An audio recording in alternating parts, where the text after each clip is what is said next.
1 minute you're breaking up sibling battles and enforcing timeouts. The next, your toddler's a tween or teen, and the transgressions become different. Charlotte Sullivan knows her parents get mad when she leaves a mess. Dirty dishes or leave my socks on the floor, which I do a lot.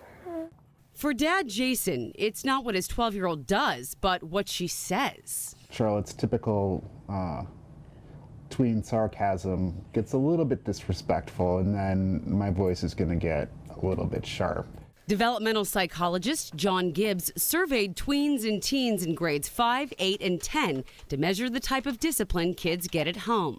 The researchers noted a positive outcome when parents used something called inductive discipline. You're trying to induce in the child an awareness of how the transgression, or whatever it was, had adversely impacted others. For example, instead of taking away cell phones or grounding them, a parent disciplining a preteen or teen might say, "I never expected that kind of behavior from you.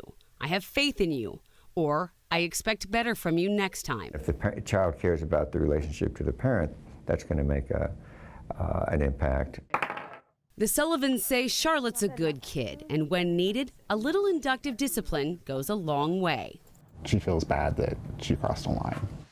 The research found that when parents used inductive discipline, their teens felt that they would be more accepted by their parents afterwards. That's compared with teens whose parents used other forms of discipline.